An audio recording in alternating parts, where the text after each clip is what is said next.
उत्तराखंड के वित्त मंत्री प्रेमचंद अग्रवाल द्वारा सरेराह एक फरियादी को थप्पड़ मारने के मामले ने तूल पकड़ लिया है। इसको लेकर विपक्ष अब बीजेपी को घेरने की तैयारी में जुटा हुआ है। इसी क्रम में बुधवार को हल्द्वानी के बुद्ध पार्क में एकजुट हुए कांग्रेस पदाधिकारियों और नेताओं ने जोरदार विरोध प्रदर्शन किया।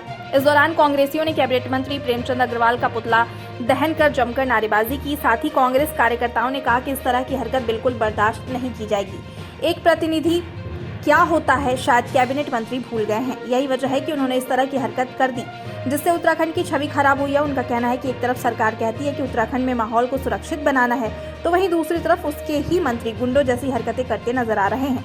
महानगर कांग्रेस कमेटी ने प्रेमचंद अग्रवाल के इस्तीफे की मांग की है। नहीं चलेगी, नहीं चलेगी मंत्री तेरी गुंडागर्दी, नहीं चलेगी, नहीं चलेगी मंत्री तेरी गुंडागर्दी, नहीं चलेगी।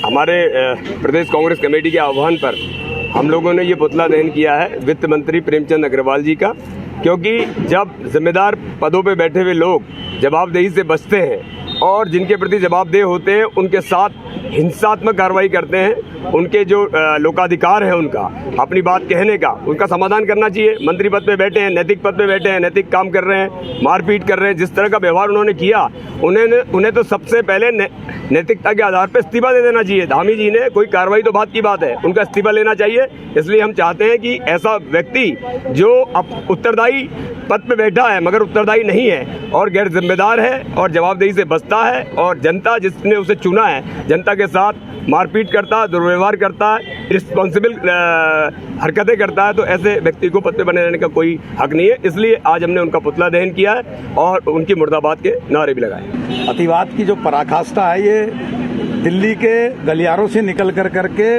उत्तराखंड में भी आ गई है। कभी उनके नेता बलात्कार कर रहे हैं, कभी पुलिस सड़कों पर बच्चों को पीट रही है, कभी नेता खुद विधायक उत्तरदायी पद में मंत्री उठा कर जनता को पीट रहे हैं, किसी का अपहरण हो रहा है, कैमरे के सामने जो है मर्डर हो रहे हैं खुलेआम। पूरा देश ऐसा हो गया जैसे अराजक हो गया है। ये जो ऐसा है कि जस्य राजा तस्य प्रजा कहते हैं, जो दिल्ली में जो जस राजा हो चुका है वो इतना निरंकुश हो चुका है कि उसकी वानगी भी उत्तराखंड में देखने को मिली प्रेमचंद अग्रवाल के रूप में, जो सरेआम मंत्री होने का भूल गया कि वो मंत्री है, सरेआम व्यक्तियों को पीट रहा है, जनता को पीट रहा है। देखिए ऐसा है कि इस अति का अंत निश्चित होता है और ये बौखलाहट है भारतीय जनता पार्टी के लोगों की, उनका अहंकार है जिसका जो अहंकार बहुत जल्दी 2024 में खत्म हो जाएगा। इन्हीं स्थानीय निकाय चुनाव में आप देखिए खत्म हो जाएगा उनका अहंकार।